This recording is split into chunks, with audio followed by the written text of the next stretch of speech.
Until dawn, game of death. चार दोस्त जेक, एमा, लिया और थियो अमेरिका के एक सुनसान पहाड़ी ट्रेल पर सुबह से हाइकिंग कर रहे थे। शाम भी होने लगी थी और उन्हें रास्ता कंफ्यूजिंग लग रहा था। तभी जेक ने एक बोर्ड देखा और उसको रियलाइज हुआ कि उन्होंने गलत रास्ता ले लिया है, क्योंकि उस बोर्ड पर एक दूसरी वैली का नाम था जो उनके हाइकिंग ट्रेल का हिस्सा थी ही नहीं। अंधेरा होने लगा था और वापस जाना अब सेफ नहीं था। जेक को याद था कि कैसे लोकल्स ने बताया था कि ऐसे ही एक बोर्ड के पास एक विजिटर्स सेंटर था। उसने सबको उसके साथ चलने को कहा और कुछ ही देर में उन्हें वो विजिटर्स सेंटर दिख गया। उन्होंने डिसाइड किया कि सुबह होते ही वो वहां से निकल जाएंगे ताकि वो दिन की रोशनी में सेफली वापस जा सकें। जैसे ही वो लोग विजिटर्स सेंटर की बिल्डिंग के पास पहुंचे, एकदम से बादल काले हो गए और वहां बारिश होना शुरू हो गई। वो लोग जल्दी से सीधा उस बिल्डिंग के अंदर चले गए। अंदर घुसते ही बाहर बारिश बहुत ज्यादा तेज होने लगी और आसमान में बिजली कड़कने की आवाजें बढ़ती जा रही थीं। उन्होंने उस बिल्डिंग का दरवाजा अंदर से लॉक किया और अपने बैग्स और बाकी का सामान भी दरवाजे के पास ही रख दिया। जेक ने आसपास के छोटे मोटे पेपर्स और पुराने फर्नीचर का यूज करके उन्होंने उस बिल्डिंग के फायरप्लेस को जलाया और वहां बैठकर रात ढलने का वेट करने लगे। उस समय तकरीबन शाम के 6:45 बज रहे थे।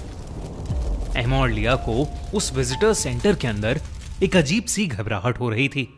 तभी जेक ने उन्हें हंसते हुए बताया कि उसने जब एक लोकल आदमी से बात की तो उस लोकल ने कहा कि ये विजिटर्स सेंटर हॉन्टेड माना जाता है।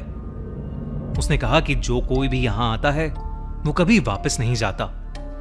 कुछ महीनों पहले ही वहां मेलिनी नाम की एक लड़की आई थी जो उस वैली से कभी वापस नहीं लौटी। जेक उस लोकल की सुपरस्टिशियस बात का मजाक उड़ा ही रहा था कि तभी एकदम से खिड़कियां और दरवाजे अपने आप खुलने लगे। तेज हवा से उस बिल्डिंग के अंदर के सारे लाइट बल्ब्स फूट पड़े। फायरप्लेस की आग भी अपने आप बुझ गई और बाहर जोरों की बर्फ गिरने लगी। मौसम अचानक से बहुत ज्यादा ठंडा हो गया। किसी तरह से उन्होंने वापस दरवाजा बंद किया, फायरप्लेस को जलाया और ढेर सारी कैंडल्स जलाकर उस बिल्डिंग में वापस रोशनी की। पर तभी थियो को रियलाइज हुआ कि एमा वहां थी ही नहीं। सबने अंदर और बाहर एमा को ढूंढना शुरू कर दिया, लेकिन उन्हें एमा का कोई नामो निशान ही नहीं मिल रहा था। थियो मेन हॉल में था। तभी अचानक से उसे किसी के बाहर भागने की आवाज आई। उसे लगा कि शायद एमा होगी और उसने उस आवाज का पीछा किया। तभी उसे बर्फ में एक इंसान जैसा कुछ दिखा। उसने एमा का नाम चिल्लाया, लेकिन जब वो इंसान मुड़ा तो थियो की रूह कांप गई, क्योंकि उस इंसान की शक्ल बिल्कुल थियो जैसी थी। हूबहू वही चेहरा, लेकिन आंखों के नीचे काले गड्ढे और उसकी स्किन जो उसकी बॉडी से उतर रही थी, जैसे किसी ने उसे जिंदा छील दिया हो। थियो डर के मारे कांपने लगा। वहीं जेक, जो विजिटर्स सेंटर के अंदर एक कॉरिडोर में एमा को ढूंढ रहा था, उसने फायरप्लेस की रोशनी में अपने हाथ देखे, जिसे देखकर वो जोर से चिल्लाने लगा, क्योंकि उस पर गहरे बाइट मार्क्स थे। ऐसा लग रहा था जैसे किसी जानवर ने उस पर अटैक किया हो।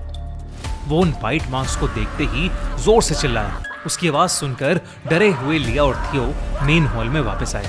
इससे पहले थियो और जेक कुछ भी कह पाते, उन्होंने लिया को देखा और वो घबरा उठे। ऐसा लग रहा था कि लिया के गाल के अंदर एक कीड़ा, एक वॉर्म घुस गया है और वो वहीं रेंग रहा है। लिया को अचानक जोरों का दर्द शुरू हो गया। जैसे ही वो लोग लिया के पास आए, वो वॉर्म एकदम से लिया की स्किन के अंदर फैलने लगा और लिया का चेहरा पूरी तरह से काला पड़ गया। वो सब बहुत ज्यादा डर गए और दरवाजे की तरफ भागने लगे, लेकिन जैसे ही उन्होंने दरवाजा खोला, एमा की डेड बॉडी उन पर आकर गिरी और उसी के पीछे एक डरावना सा मास्क पहने एक आदमी खड़ा था। उन तीनों को अब कुछ समझ नहीं आ रहा था, लेकिन इससे पहले वो कुछ कर पाते, उस मास्क्ड आदमी ने अपनी पीठ के पीछे से एक एक्स निकाली और तीनों को बेरहमी से मार डाला। लेकिन फिर कुछ देर बाद उनकी आंख वापस खुली, लेकिन किसी हॉस्पिटल में नहीं, बल्कि उसी विजिटर सेंटर के अंदर। एमा भी उनके साथ ही थी। चारों उसी फायरप्लेस के पास बैठे थे। उन चारों को कुछ समझ नहीं आ रहा था कि अभी उनके साथ क्या हुआ था।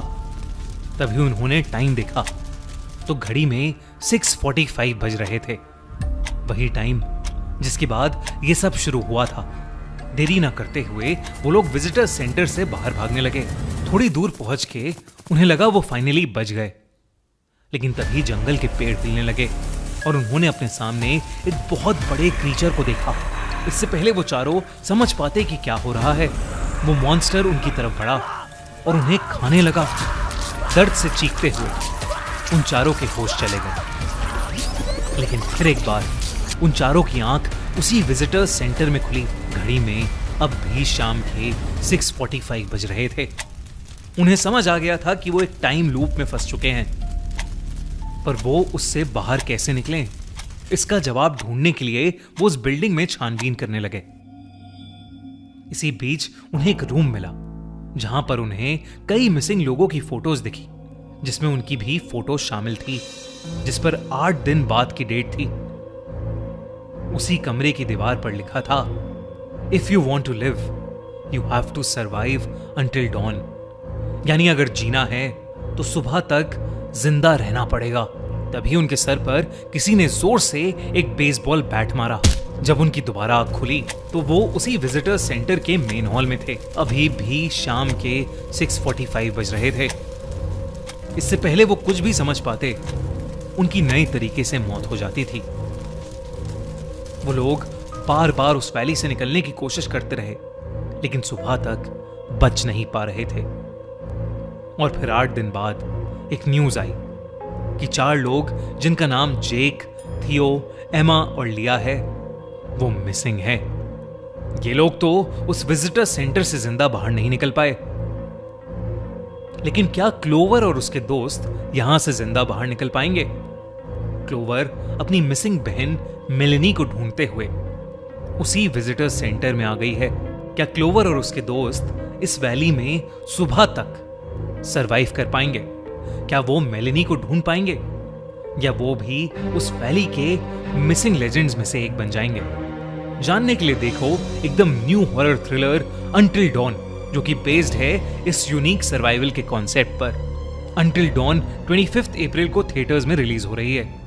मैं तो इस मूवी के लिए बहुत एक्साइटेड हूं। आप लोग भी इसे बिल्कुल भी मिस मत करना।